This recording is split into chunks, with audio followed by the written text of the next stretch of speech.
First, I want to introduce Jonelle Alicia. She is a senior correspondent focused on aging and end of life issues on the Kaiser Health News Enterprise team.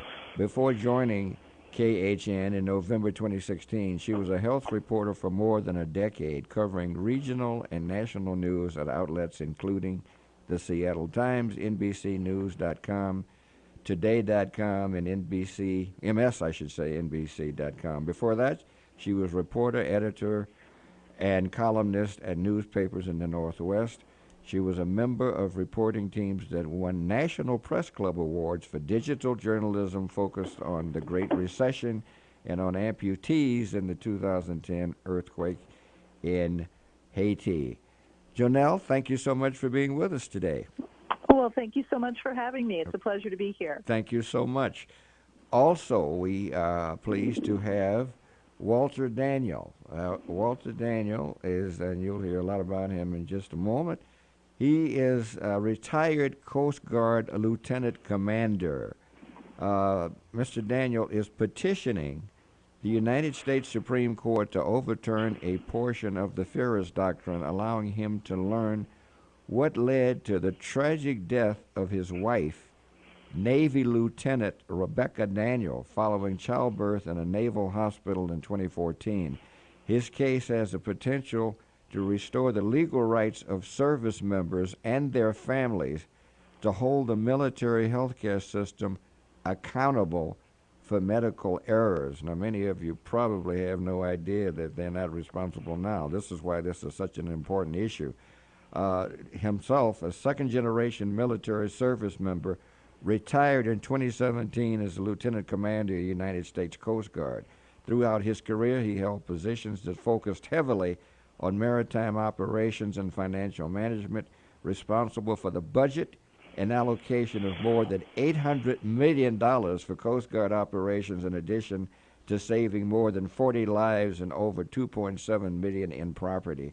Mr. Daniel, thank you so much for being with us today also.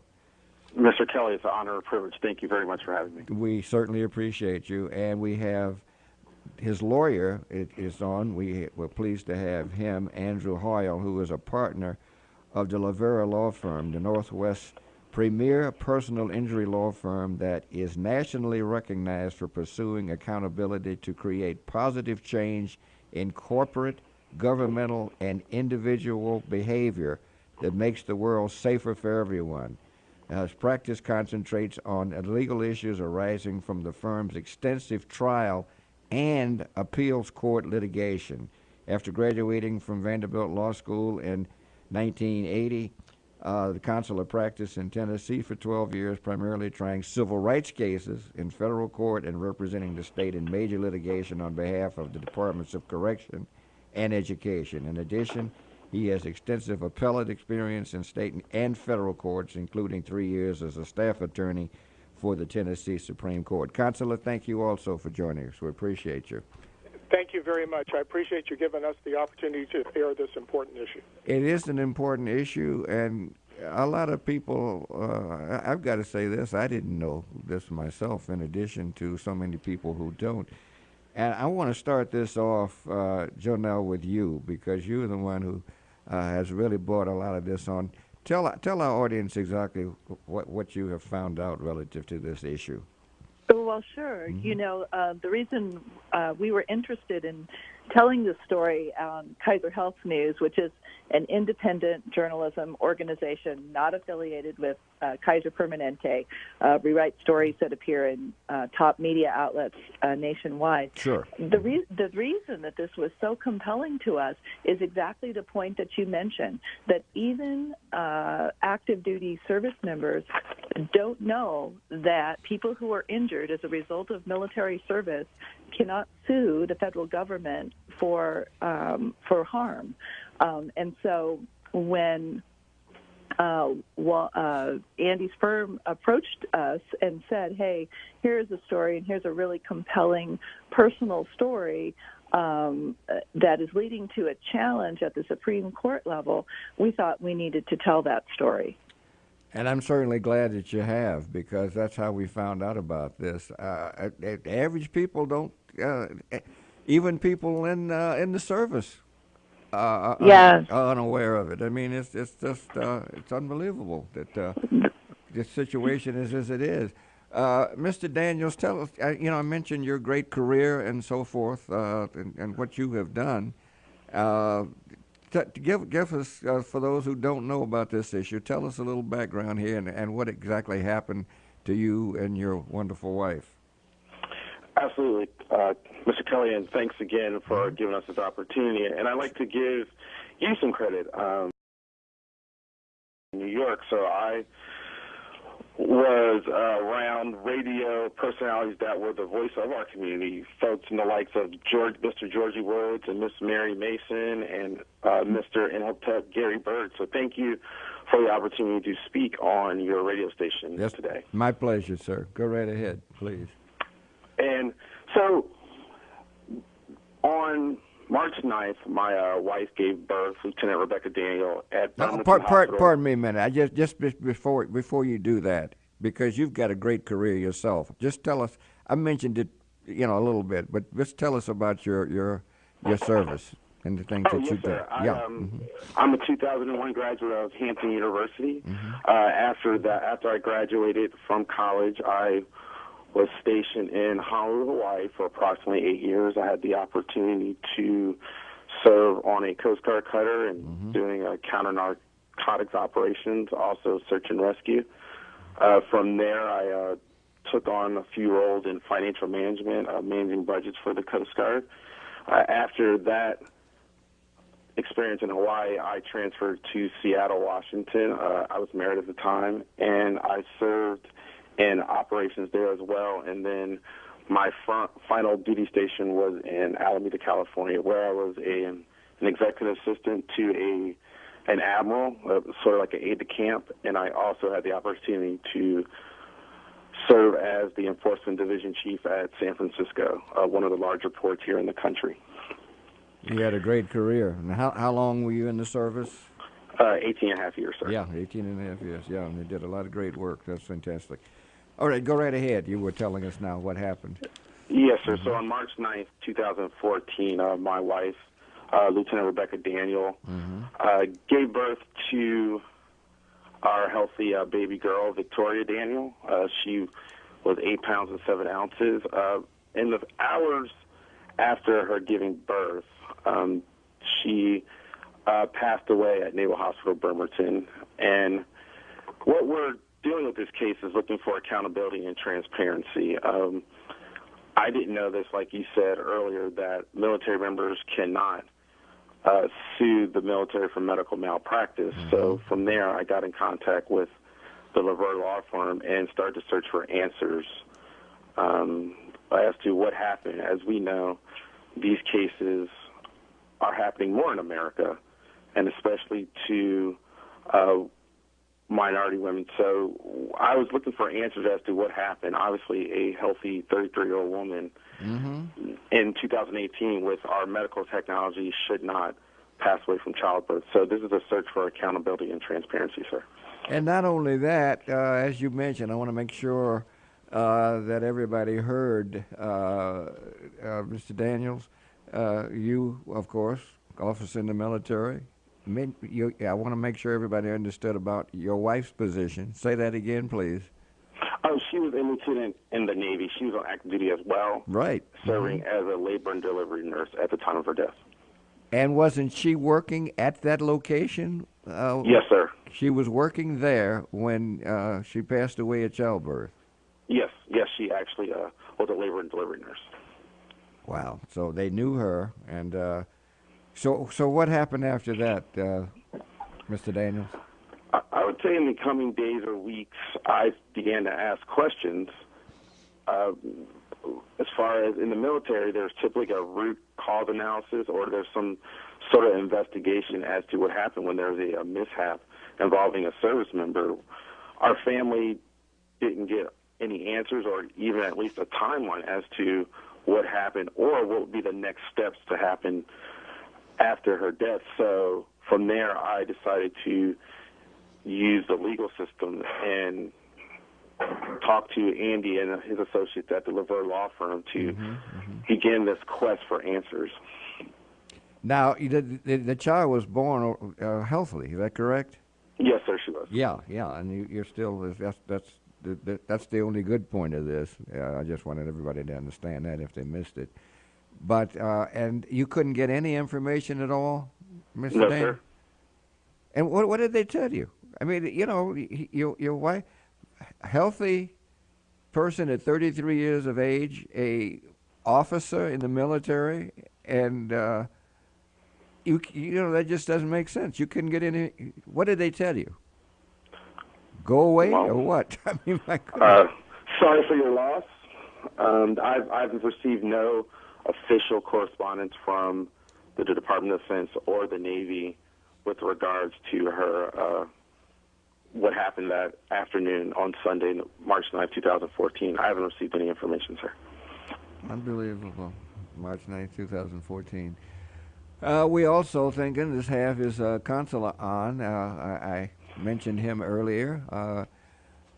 Consular, how are you today? Again, I'm fine. How are you doing today, Mr. Kelly? Yeah, fine, Mr. Hoyle. Thank you so much. We appreciate what you are doing.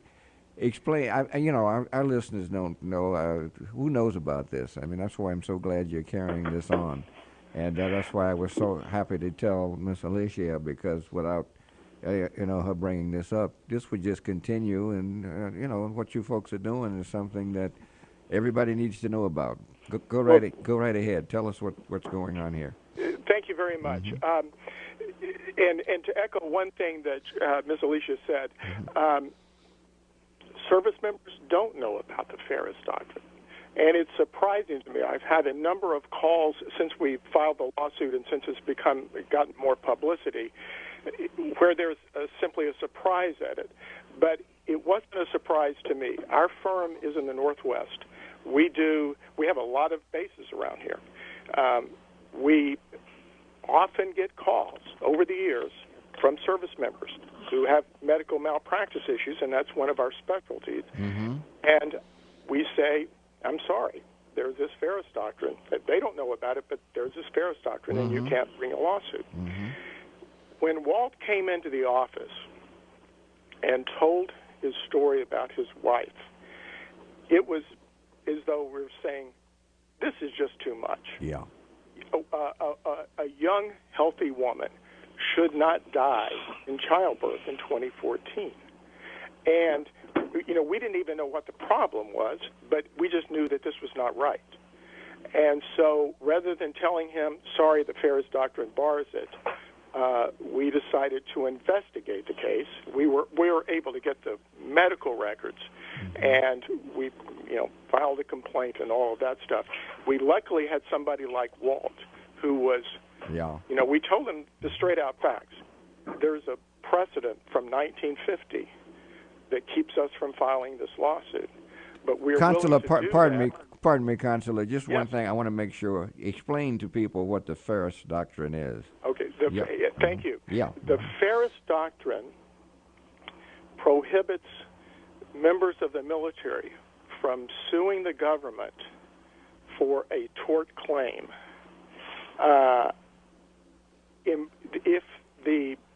if it is what they call, and I'll put this in quotations, incident to service.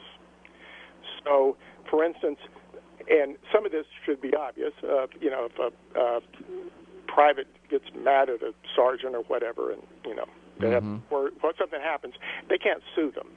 And but it's not. There is a thing called the Federal Tort Claims Act. It permits suits against the government. It doesn't prohibit these kinds of suits. But the United States Supreme Court in 1950 issued a ruling that said, even in medical malpractice cases and other kinds of cases, if it's an incident to service, we're going to bar the suit. It wasn't in the statute, but it's a Supreme Court ruling. And that has been the ruling for the last, that's 1950, we're going on 69 years now. And so obviously we would think about this sort of thing that would mean you can't sue the government if you're in the military and you're in battle or something like that. I mean, that would make sense, right? Right, and Yeah. in fact, there's exceptions because no one can sue the military, civilian or whether you're civilian or military. You can't sue if the injury arises out of combatant operation. Right, which is understandable. Yeah. Yeah, and you also can't sue if the injury arises in a foreign country. So, for instance, when you have a situation where, soldiers have been evacuated out of Afghanistan to, say, Germany, to Landstuhl or one of the medical hospital there, which only happens, you can't sue for anything that happens in there. Can't sue for Okinawa. Has to be in the United States. So there are some natural limits from the statute that you can't sue. And so, I mean, I think the analogy, and I've been asked this in oral argument, is, if Hawkeye commits malpractice, you can't sue the government for it. It's a field hospital in Korea. You can't sue them. I got you. You're making a good giving us some good information there. Of the fact we have 3 people on our live line who are just giving us some great information. We do have one of our normal panelists here, regular panelists, I should say. They're all normal. Sometimes. Yeah, we hope anyway. No PTSD among the group. But he is Colonel Dr. Damon Arnold, and he is with us, and he'll be joining us in just a moment with some comments that he has. But we just want to make sure everybody knows we have Jonelle Alicia, who is just done a great job explaining to us Kaiser Health News. And Jonelle, again, thank you so much for being with us. We appreciate it. Absolutely. And listen, you folks join in anytime, and we have Walter Daniels, of course, who is the plaintiff. And this whole story is just, oh, my goodness. And then we have the attorney, Mr. Daniels' attorney, Andrew Hoyle, and we're glad to have him. And we're going to continue right now. Consular, did you want to say, did I cut you off, or did you tell us what? Yeah. No, you were fine. I'm happy to answer any questions or talk, but I'll let you go right now. Okay, all right. Doc, you want to?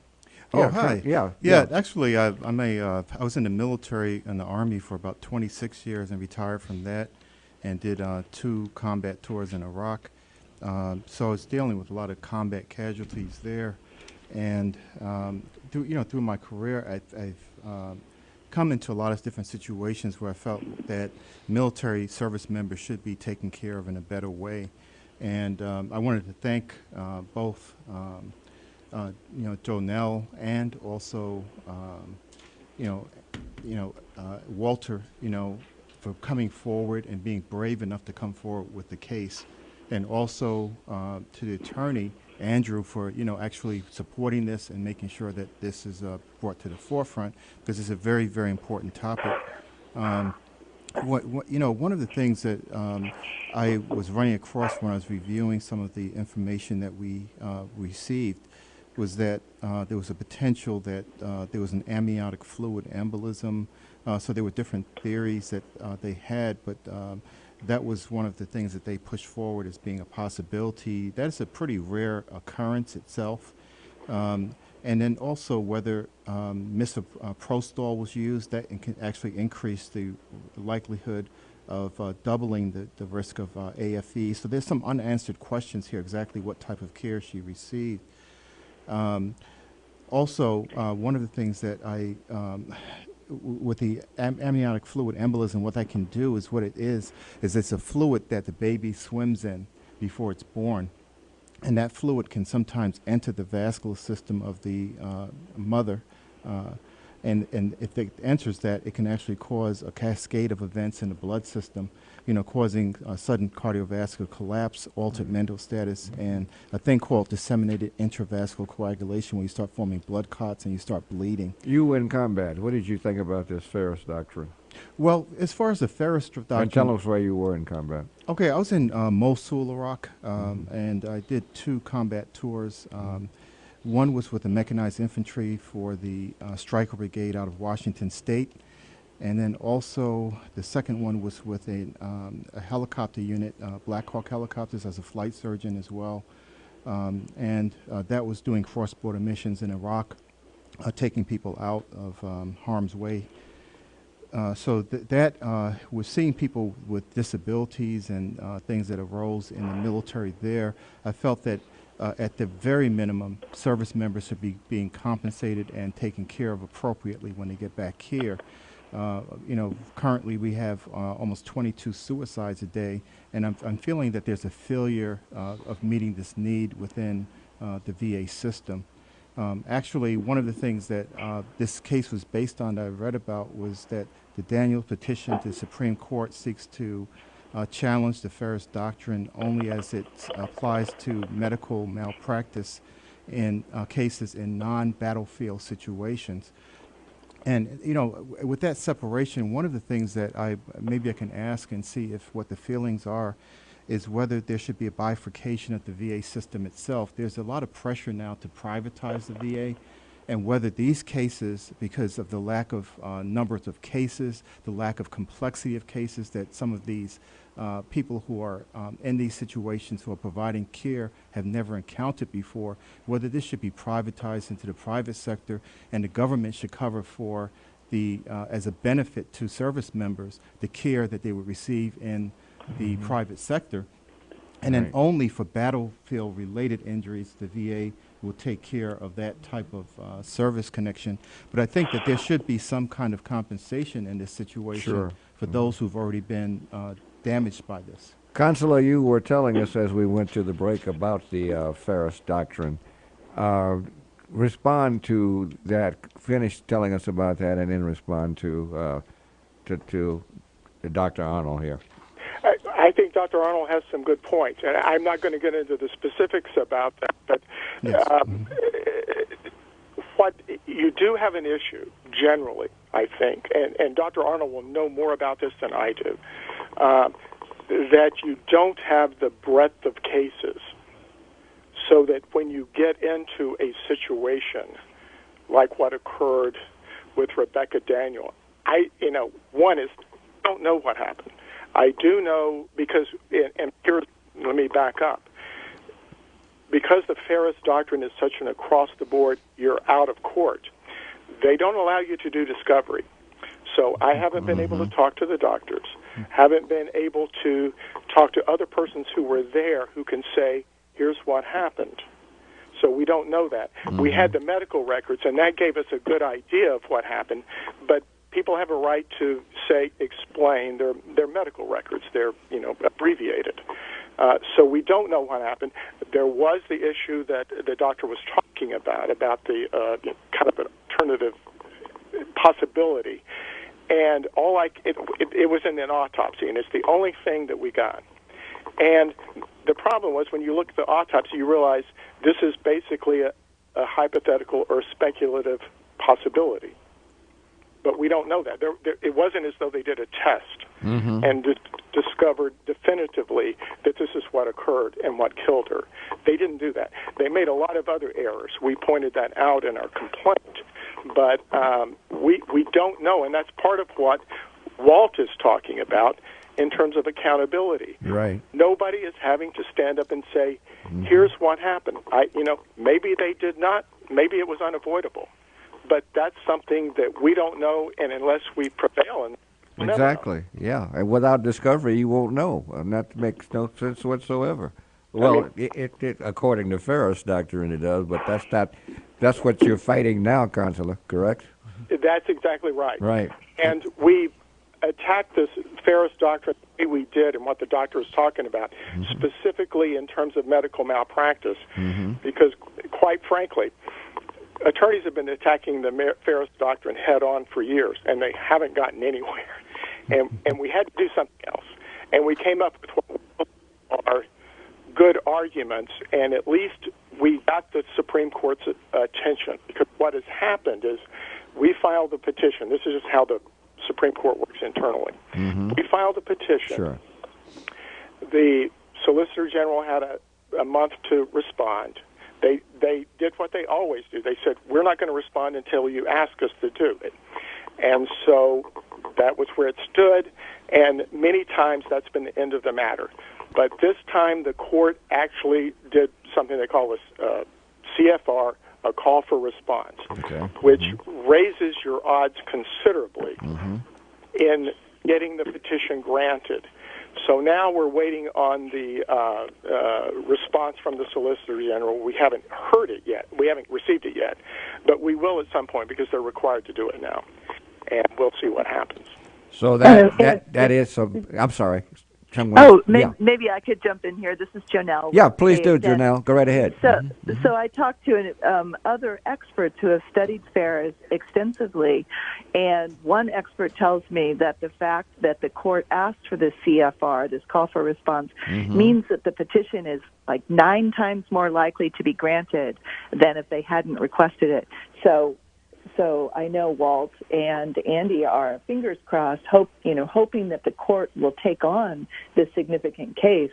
And it sounds like they are, perhaps inclined to do so. At least it's a positive indication. And that's what makes it so interesting for us to watch this going forward, because it has the potential to change this with an effect that could really resonate for about 1.4 million active duty service members. Sure. And Janelle, it's great that you've gotten out this information, but what could be better, Consular, as plaintiffs than the two that you have? I mean, my goodness, 2 outstanding people that had been in the military, Mr. Kelly, I don't know what to say. You can't. I couldn't get it better. That's right. That's what I'm saying. It's the perfect case. Yeah. And we knew it. It was just a matter of, we had a long, hard slog. We've been doing this for Walt's wife died nearly 5 years ago. Yeah. He came in shortly after. We've been doing this a long time, and it's you have to work through all the steps. Sure. But no, there is no case that we could have had that was better than this. That's right. But, we knew it at the outset. That's why we wanted to take it, because this was, you just couldn't imagine this happening to this family. Couldn't imagine it. Alicia, you're getting the word out, which I appreciate you doing, because that's just great. Dr. Arnold, you wanted to, Yeah, there's one thing I wanted to ask, the attorney and, also a reporter, is that there was an article that came out in the Washington Post on November 4th of 2018 in the Health and Science section, and it was by Michael Olive. And what was reported in this article was a shocking number of U.S. women still die of childbirth. California is doing something about that. And one of the things about the data in here is that the maternal death rate per 100,000 from 206 to 2013, in California, the death rate in 2006 went from 16.9 down to 7.3 in 2013, a 55% decrease. But in the United States overall, the actual maternal death rate is going up. It went from, in 2006, 13.3 per 100,000 to 22. So it's almost 3 times in the national average of what's happening in California. And one of the things that California was doing through the health department was actually pushing to make sure that all these services were connected, that you had providers, you had people who were in different specialties sitting around a table, and also the advocacy groups pushing to make sure that the adequate training was going on. And they were estimating at least half of the deaths that were that had occurred were actually preventable. So in the general system, if you were in the general public, in the civilian population, and this happened to a person, a woman who was going through childbirth who died in that process, there would be a whole different response from the legal system and from the society as a whole. Correct? I'll answer yes, and I'm glad you raised that, because again, that gets back to what I would like to say is, here's what happened in our case, but we don't know, and that's part of the issue. That's right. I was familiar with the press reports about the increase in maternal deaths, and just as a layperson, I do this work, but I'm still a layperson. It did seem likely that it was a lack of training on these, unusual case, something that can get out of hand, because it is childbirth. It's not, it's not a game. Right. And so people do need to be properly trained for this. And the issue of postpartum hemorrhage, which is what we're talking about in Right. the case of Lieutenant Daniel, there is some evidence from a previous study that those rates are higher in military hospitals, and that's one of the issues. Yeah. Because if they're not being held accountable for medical errors in the same way, those are issues that continue. And Jonelle, the lieutenant worked there, right? She. Right. That was one of the most. I mean, this whole story is so heartbreaking that Lieutenant Daniel, and Walt will tell us that she was known as Milani, worked on the floor where she was having her baby, and her colleagues were part of the crew. And it seemed, when Walt tells us, that things were going well until they didn't. And that's what is so chilling and awful about it. A healthy 33-year-old woman, just having a baby and dying within 4 hours. It's just, we should be able to know what happened in a case like this. I want to hear, because we keep talking about the issue and the person who's with us. Mr. Daniels, tell us whatever you'd like to say, because I know you have so much to, the impact that this has to have on you. Thank goodness you do have the baby, but my goodness, what you've had to go through and are continuing to. Tell us how you feel and what's going on. I would just like to say that this fight is not partly it's for the Daniel family and Milani's family, but it's also for service members throughout the world. Right. Our men and women raise their right hand to protect this country, and the fact is, in my opinion, that they deserve the same standard of health care that the average citizen does, and I will argue that they deserve more. I would So, too. Yeah. Agree. Yes. This is a simple, basic human right, and it's a fight for mothers as well. I wouldn't want anybody to go through what we've gone through this horrible tragedy. So I've taken this on not just for my family, but for mothers all around the world, to see maybe it's better training, better education, maybe a different standard operating procedure that needs to be implemented. But no one should have to go through this. So this is why I'm so passionate about this, and that's why we've teamed with Janelle and Andy and his associates to try to make a change. And if it sounds like we may, if things work out, go as far as the Supreme Court, I have faith in God and faith in myself that what will be decided will be favorable, not just for us, but for everybody and women all around the world. Well, I think that's great because, it's so, as I said, as a veteran, and when I heard it, and I'm sure many, many other people wouldn't even think of anything like this was the case, the Ferris Doctrine and so forth. But I'm just glad, I'm sorry that the Daniels family had to obviously go through this, but with you folks, Consular, you're doing a great job on this, and Janelle has gotten the word out, and you folks are doing a great job on this. How in the heck, because I can't say what I really want to, but people that are giving their lives to this country, right? And it's just unfair. A lot of people wouldn't even believe it. That's right. And let me say this too: we would normally get calls, but we're taking no calls today on America's Heroes Group, which is something we always do. But because we have all three of these individuals who have been giving us great information, and of course we have a regular panelist, Colonel Damon Arnold, who is a MD, who is a doctor, and obviously that's the reason he's here. But this is, we're going to follow this. Yeah, go right ahead, Doc. Yeah, one of the things I wanted to add to that is that, we have a military that is really very, very sophisticated. And we have I have very good friends in the Coast Guard, so go Coast Guard. Yeah. I know you don't get enough credit, but you protect us every day. But this thing with the military is that we have weapon systems, nuclear systems, we have submarines. We become so entrenched in technology and being able to deliver things. Why don't we have that same focus or that same capability when it comes to taking care of our service members? it just astounds me that we don't put the same kind of initiative and discipline and focus and making sure things are done by protocol behind taking care of our veterans that we do with taking care of our missile systems. There's just something wrong with that type of orientation.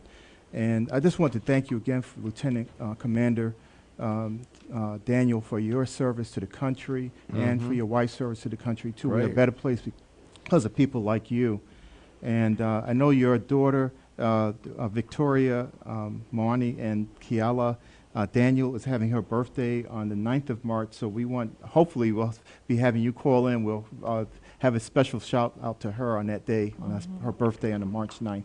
That's great. Oh, thank you very much. I appreciate that, Dr. Arnold. And once again, this is tragedy, but this is a tragic situation. But we have received just support and obviously thoughts of prayers from people all around the world. I've received comments on Facebook and just through other venues or media outlets, people just really fighting for this. And other people have gone through the same thing. So we are championing this fight, not for us, but for all our brothers and sisters in arms, regardless of race. Right. Just Yes. everybody that deserves Yes. adequate health care. It's basic. It's basic health care, and something needs to change. Well, I'm sorry that it had to happen this way, but you've done so much on this, Mr. Daniels, and you know we're all praying for you, and you've got some great folks working with you. Jonelle, I want to thank you for giving us all this great information because you've really kept it up in the front, and we appreciate you. Sure thing. Thank you. And Consular, Mr. Hoyle, keep us informed, please, will you? Okay. I will. Thank Uh-huh. you very much for having us on. Right, and thank to all three of you. Appreciate it. Thank you very much. All right. Thank you. Right. Thank you.